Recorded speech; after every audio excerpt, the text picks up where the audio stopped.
I'd be very hard pressed. And I'm somebody who, like you, follows this stuff fairly closely. I can't really think of anything that she has said or done that has made a lasting positive impression upon me. Let me ask you more bluntly and to be more outspoken. Do you think she's going to be here at the time of the next election? The rest of this politics is, as ever, powered by our friends at Fuse Energy. And when you switch to Fuse, you will receive a Trip Plus membership with all the perks completely free of charge. That means exclusive, in-depth bonus episodes, like our interview with the Danish Prime Minister and new episodes we're making on niche subjects, ad-free listening, early access to our question time episodes, pre-sale tickets for our live shows, and much more. Just go to getfuse.com/politics and use the referral code POLITICS when signing up. Fuse is offering fixed electricity rates well below the April cap, with typical households saving nearly £150 on both 12 and 18 months tariffs as of the time of recording. And fixing your rate now means you're protected from further rises, which is a rare bit of financial certainty in these very uncertain times. It's a straightforward way to take control of your bills and receive a few podcast bonuses while you're at it. And one bit of policy we can all agree on: cheaper power and podcast perks thrown in. So download the app, sign up with the code POLITICS and visit getfuse.com/politics for full terms and more information.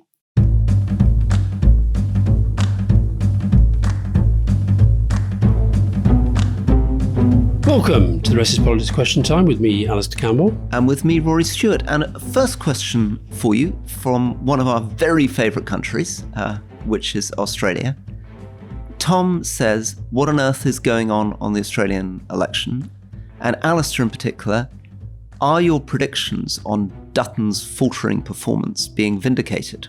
Well, of course, you're the master of election predictions, Rory. You who put a large sum of money on Kamala Harris. I'm not a betting person, but if I were a betting person, I would put my money on Albanese right now, because I don't think Dutton is fighting a good campaign. And by the way, we should tell listeners that all being well, our next guest on leading will be Mr. Albanese, the Prime Minister of Australia. Unbelievable. Congratulations. That's amazing to get the Australian Prime Minister right in the middle of an election campaign. Yeah, but I think we have a lot of listeners out there. He wouldn't be doing it for the good of his health. I think he's fighting a pretty good campaign. I listened to an interview he did with Latika Burke, who's somebody who knows Britain and Australia very, very well. And actually her first question was, you seem a lot more confident than you were last time in the last campaign. And I wonder if that is because he's sort of feeling the Dutton balloon slightly bursting. So what is it that Dutton's done wrong? So we've seen people saying that his anti-woke drive hasn't worked out. There's been a certain amount on his pitch somehow being out of date, that he's sounding too Trumpian. What's your basic take on what he's doing wrong? I mean, possibly a bit unfairly. He's being allied very closely to Trump and he's trying to get away. And the more he tries to get away, the harder it's getting. He wasn't helped by one of his candidates talking about making Australia great again. And he was standing in the background wincing as she said it. But also this working from home thing, I think he just thought that as part of the sort of Trumpian and anti-woke so-called agenda, saying there'd be a big crackdown on working from home would go down really well. And it went down really, really badly. There's a new thing that's developed today. The big story today is about Russia doing some sort of defense deal with Indonesia, which Dutton is trying to get up as a sort of, Labour weak on security. But it felt a bit desperate, to be honest. The next debate is happening, I think, on Wednesday. But it's a long way to go, but it's feeling that Dutton's just not really cutting through in the way that he probably wanted to. And I think some of his MPs candidates are starting to say there wasn't really a very strong plan. Part of the problem seems to be that he had some strong plans, like the stuff from working from home, but that he dropped them. And two quick things. There's a guy called Kos Samaras, who I follow a bit on polling in Australia, who said that the big difference is emerging in housing policy, and that Labour is targeting individuals who struggle to save for a deposit, middle urban areas, regional Australia. But the weakness is that this is an electorate that doesn't believe that the government will build the promised homes. And in contrast, the coalition is focusing on outer suburban communities, particularly resonate with the Indian Australian diaspora and people who favour new home ownership in those areas, but may not resonate with the bulk of renters. Anyway, that was a sort of kind of detail around housing policy. But sort of the bigger question for you which I think relates to a question that we've just got from Will, which is Kemi Badenoch right not to have any policies? And maybe a bit unfair to Kemi Badenoch, but it sort of relates to this Dutton point, which is that in the modern world, there seems to be a real problem with announcing too many policies, because as soon as you announce a policy, people attack you and you frequently feel inclined to backtrack on it. You know, you could argue that Labour to some extent won the British election without putting out too many policies and without seeming largely relying on, I don't know, the Conservatives just seeming hopeless and useless and everybody wanted to get rid of them. But the reason, the question to Kemi I wanted to pose is, she's presumably between a rock and a hard place. On the one hand, she could think, okay, I don't want to put out too many policies because I'm going to be attacked for them. On the other hand, if she doesn't say anything, she's going to lose momentum. Reform is going to develop, Labour will develop, and she'll become almost invisible. Over to you on that. Yeah, I mean, I think it's a bit harsh to expect her to be putting out policy in the same level as somebody like Dutton, who's right in the middle of an election campaign and wants to be Prime Minister come May the 4th. She's got a while to go if she gets there. I think at her stage in opposition, you need policy, but more than that, you need policy argument, and you need a story that you're telling the country about yourself, about your party, and about the country. And my sense of her is that the story that she's telling is very locked in that sort of right-wing media ecosphere, and I'm just not sure the public are listening to it. So, like, I'd be very hard-pressed, and I'm somebody who, like you, follows this stuff fairly closely. I can't really think of anything that she has said or done that has made a lasting positive impression upon me. I could look at Dutton, who I don't think is having a good campaign, but I have seen him. For example, I've seen him sometimes in the Australian Parliament being really strong and really quite powerful in the way that he speaks. And I've seen him say stuff about defence and foreign policy, and I've thought, oh yeah, he's kind of thought about this. I really don't quite get where she's going. And of course, she's up against Farage, who gets away with murder, partly because the media, I see he was on the Laura Kuenssberg show again. He'll doubtless be on Question Time next week. He sort of gets an easy ride from the media, but he also gets an easy ride from his opponents. Labour and the Tories don't seem to me to have worked out what is the best way to attack reform. And that means that he just sort of floats from one talking point to the next. So I don't think it's about policy for her. I think it's about overall big picture strategy and what's the story she's trying to tell about the country. Farage does have a story about the country. Basically, he says it's wrecked and it's terrible and everything's awful and put me in charge and it will be fine. That's his basic story.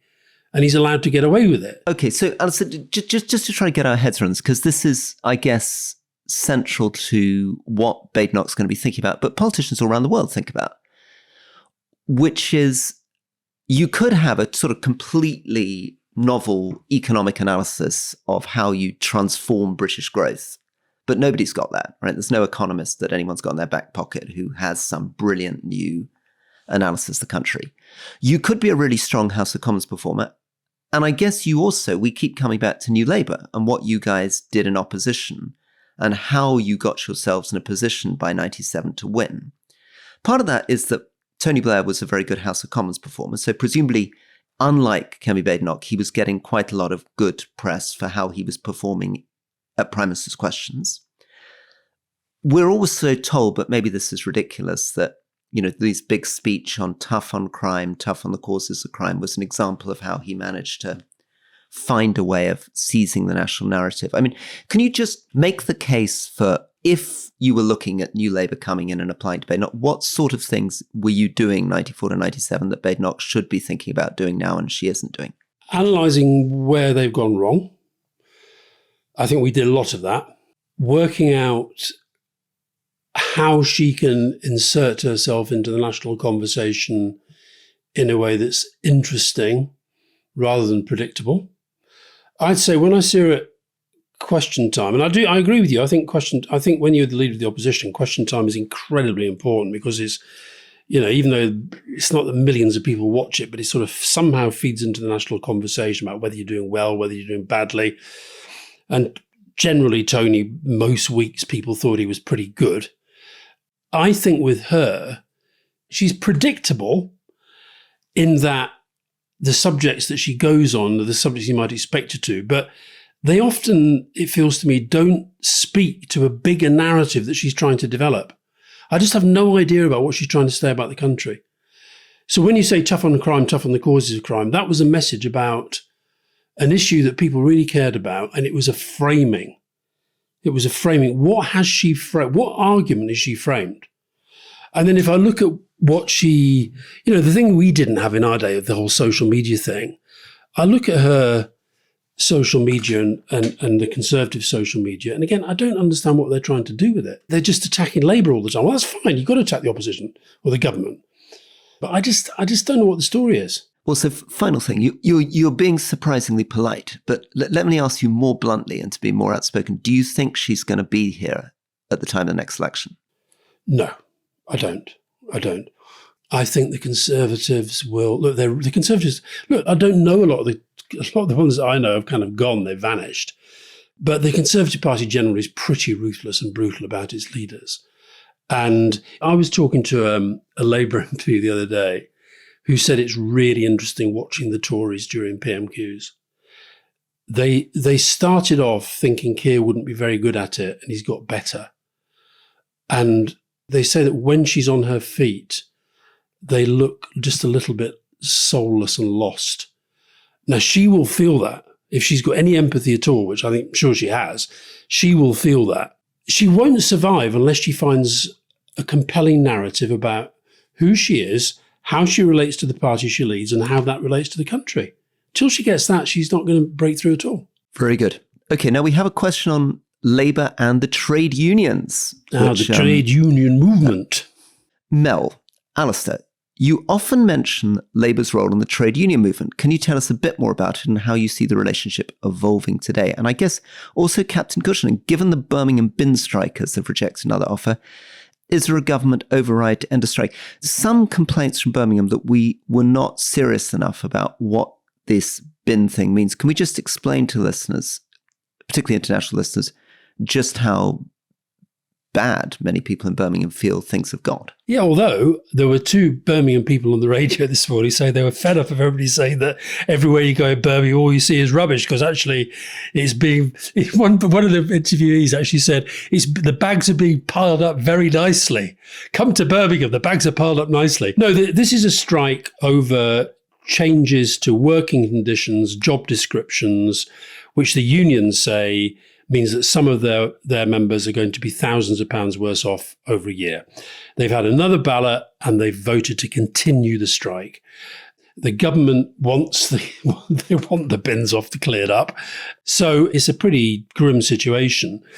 I mean, look, Labour and the unions is a really interesting story, this. I actually wonder if at some point we keep promising these mini-series, and we're going to be doing one, hopefully not too long, on JD Vance. But I wonder whether at some point there isn't one to be done on Labour and the unions, because it's a story that's more interesting than the caricature. I mean, the Labour Party essentially was formed and funded in part by the trade union movement around about 1900, and membership. So today there are something like 6.5 million trade union members, or that was 2023, the last sort of reliable figures.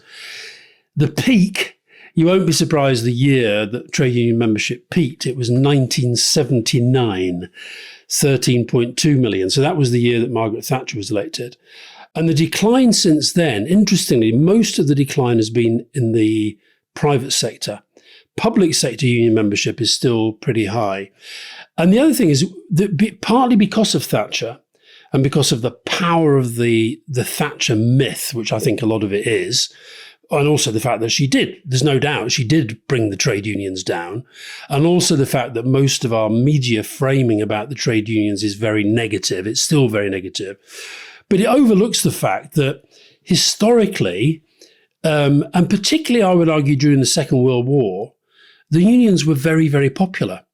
Union membership soared during the war. And I think a lot of the reason for that was, we all know about Nye Bevan, who created the National Health Service, but Ernest Bevin, who was this amazing guy born in the early 1880s, orphaned at 8, next to no formal education, started work at 11. And by 1922, so he would have been in his, what's 1922? He'd been about 30 odd.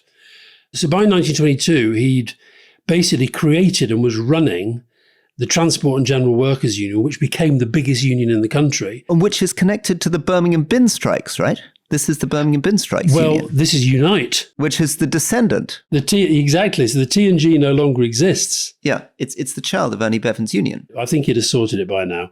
But the big thing was that during the interwar years, even though he was not in Parliament, he was a big figure in the Labour Party. In fact, there is an argument that he was responsible for Attlee because he made this amazing speech at the Labour Party conference that essentially led to Attlee replacing George Lansbury as leader of the Labour Party. But then come the war, Churchill clearly recognised something very, very special in Ernie Bevan. And he put him in the cabinet, essentially in charge of turning Britain into a war economy. And he did it very, very well.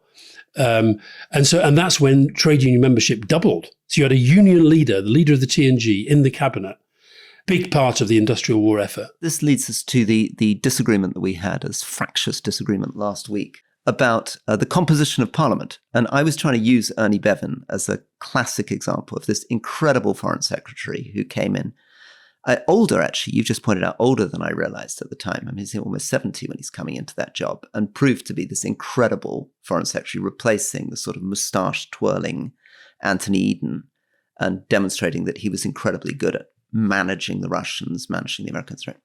And I was setting up this story that in the good old days, instead of having a bunch of people whose parents were politicians and a bunch of political professionals, we had these amazing trade union legends that gave Labour this incredible confidence and presence in the House of Commons that was lacking.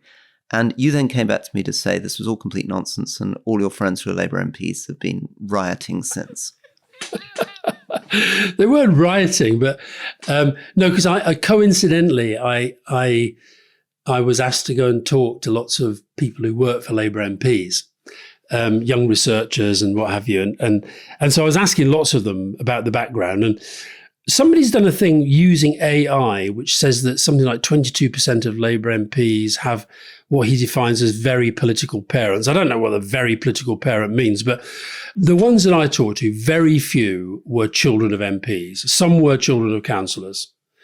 But I think yours was a bit of a caricature. Yeah, Samuel Colvin, who's one of our members. In response to the rest of this politics discussion, politicians, political parents spent a couple of hours using pedantic AI to extract political relatives from Wikipedia pages for UK MPs. 23% of UK MPs have political parents, 66% more than the general population. No, I think it means 66 times more. 66 times. 66 times more than the general population. Yeah. IPPR's also done some really good stuff on this. What they've pointed out is that Parliament's become much more diverse in terms of far more women. So I think it's now 35% of Parliament are female, more diverse, 10% from minority ethnic backgrounds. Both those are lower than the general population, but it's getting up there. Big transformation in sexuality. But when it comes to people from working class backgrounds, there have been a couple of different studies. Oliver Heath, 1964, 20% of Parliament was working class, now 5%. And in 64, that was when the general population was 50%, it was 20%. It's now 5% compared to 25%. We got a lot of pushback on this as well, because what's your definition of working class then and now? So IPPR defines working class as manufacturing or manual backgrounds or unskilled service work, for example, care work, or trade union employees who came from the working parts of the trade union. And on those metrics, they say that in 1987, 28% came from working class occupations. Today, 13% come from working class occupations. So the big discrepancy, the way in which Parliament doesn't represent the general population, is no longer in terms of women, no longer in terms of diversity. It's increasingly in terms of two things: far fewer people from working class professions and far more university graduates. There are in fact more university graduates in the Labour Party than in the Conservative Party. In part, that's because there are more university graduates and also there are fewer traditional working class jobs. But IPPR sets up that. So it compares to the general population. So, 34% of the general population go to university, 89% of MPs. And when it comes to working class occupations, again, the number of working class occupations in the country has come down, but it hasn't come down anything like as steeply as the number of MPs from working class backgrounds. I think it's partly, though, that class has changed. I think our understanding of what class means has changed. So, for example, if you're a university student working in a bar and then you end up going into the gig economy for a while, we used to have a much clearer sense of what working class was. And I'm not sure now that, I agree with you, more Labour MPs are now educated at degree level than would have been the case in Ernie Bevan's time. And I also agree, by the way, that we could do with a few more Ernie Bevans. But the other point you made last week is there aren't that so many characters then, and now as then. I think people like, it's rare that you get somebody as special as he was and who was clearly so capable. And I think, by the way, you could make the case that in part because of Attlee as the Deputy Prime Minister in the War Cabinet and Bevin doing the job that he did, I think it was partly because of that and the country getting used to them as figures of government that helped lead to the landslide that they got in 1945, which included then the implementation of the Beveridge report, which was came out in 1942. So he was a transformational figure. Just to close off the sort of brief history of Labour and the unions, the first really big falling out was when Wilson was Prime Minister, and that was over Barbara Castle's famous white paper on industrial relations in place of strife, when the unions ultimately forced the government to back down. And then the winter of discontent and the social contract, which the Tories, the winter of discontent, they still talk about, because that was, if you imagine the bin strike in Birmingham, but that sort of thing happening all over the country. But what I think is interesting about the way that Bevin did it, he tried, as a wartime leader, tried to bring business and unions together. And Tony, when Tony was Prime Minister, I think that was his approach, trying to, not like the Germans with the kind of, the whole tripart economic structure, but trying to get better relations between business and unions. And I think when they feel that there are opposite sides of every argument, then I think your economy is likely to be less efficient. But anyway, we should maybe revisit this, because I do think there are some fascinating characters and stories going way back. And of course, when I was growing up, these trade union leaders, they were household names. So just as we go to the break, Joe Keenan, as someone who looks at becoming a politician but works odd hours and is very much part of the gig economy, do you think part of the problem in entering politics is the amount of unpaid work and time that's required by local branches of parties? Absolutely. This is the other thing we're not honest with the public about. To win a marginal seat now, you basically need to be full-time in that seat for 2 years before the election.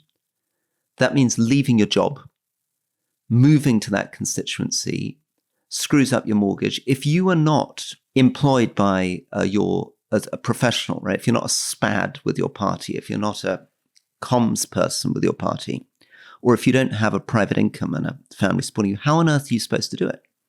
Yeah. How on earth is somebody from a genuinely working class background supposed to find the money to spend 2 years completely without an income, working full time on trying to win a marginal seat?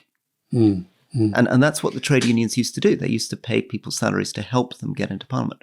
Yeah, and last time round, you had organisations like Labour Together who were supporting certain MPs, and the trade unions still do try to help MPs. But, that's a fair point. But, Joe, don't let it get you down. Do it. Find a way. You can do it. Get stuck in. I'm assuming now that you're a kind of modernising Labour person who wants to help the Labour Party. The Rest is Politics is sponsored by Moneybox. And Alastair, I think this could be an opportunity to talk about something that really does affect all listeners' lives, which is the question of money and savings. Well, Rory, we've been working with Moneybox for quite a while now, and we do have a lot of our listeners who are now new Moneybox customers. Because with a Moneybox Cash ISA, you can be earning a better interest rate on your normal savings, and they make it very easy to open an account in-app or online. Now, we love a British success story, and I hadn't quite appreciated just how much Moneybox has grown since they launched 10 years ago. And they've got the Which seal of approval as a recommended savings provider. With a Moneybox Cash ISA, you can earn a great interest rate, save up to £20,000 each year without paying any tax on the interest. Why not compare it with your current savings rate and see if it's worth switching? So download the Moneybox app today or sign up online at moneyboxapp.com. FSCS protected up to £85,000. ISA and tax rules apply. Here's a nice, polite, friendly question. Rory, Ross Martin. Do you two represent the failed old politics of the past that's enabled the rise of populism by not allowing enough political bandwidth in an essentially two-party winner-takes-all system?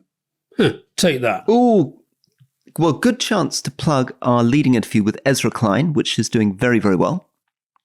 Because Ezra Klein formulates it as people from the centre like you and me have fallen into the trap when he's being rude. He says that the trap is that the centre-left end up defending the government even when it's indefensible, and the far-right end up always attacking the government regardless, and that this is actually the basic dynamics of politics. So I guess there are bigger things we can say about how we screwed up, right? 2008 financial crisis, Iraq and Afghanistan, horrifying wars, the sense of so many economic problems that are leaving people online. But perhaps more fundamentally, the risk is that we got into a habit of always saying, oh, you can't do that. That's too risky. That's, not in accordance with the law. We can't do the process. And every time anyone said, this is ridiculous, the government's screwing up, the default is to spring to defense. I mean, Ross, when you say the failed old politics of the past, I worry that what you're saying in that is that actually democracy has failed. And that's why I have a really big worry that that's what's happening in America right now. That essentially what the Trump people say the whole time is everything's broken. The Democrats feel they have to defend the institutions. And it's the institutions like the courts and the rule of law and a free media. They come to represent, in Trump's eyes and his followers, the failed old politics of the past. And I worry there's too much of that in our politics at the moment as well. So if you're saying that politics has failed, you're basically saying democracy's failed, because I would argue that the democracies have done better in terms of delivering prosperity for an opportunity for people than the dictatorships. But if we're not careful, that is the road that we go down. And the other thing I think that you mentioned Ezra Klein there, Rory, the other thing I was really struck by in the interview with him, and he was great and he's such a clever guy, but he was making the point in a way that most politicians can't make the point, because it sounds like you're saying people are stupid. But he made the point that actually we are, as people, becoming more stupid. We are becoming less curious. We are becoming less able and willing to use our powers of reason to think beyond an instant reaction to anything. And I mentioned that piece that David Brooks had written in the New York Times. It was the data backs that up. When you look at exam results in America and you look at people's ability to do, maybe this is why Trump's obsessed with his cognitive tests, because the thing about Trump is you usually have to, whatever he's saying is the opposite of what he actually thinks. So he's saying, I'm really clever, I passed this cognitive test. Maybe he's worried about his cognitive skills deep down. But no, so I don't think we represent the failed old politics of the past. I think we represent a different generation, and we need a new generation to come along and devise the new politics of the future, but don't throw out democracy in the process. Very good. Okay, Tat Kieran B. This might be a bit basic, but how important is a party's colour for its perception? Well, Rory, do you know why my book, the book I wrote for kids, do you know why the colour was pink? No, why was it pink? Because the publisher didn't want it to be red, because that would be too Labour, and they wanted it to be unbiased. And pink is the only major colour that's never been used by a political party.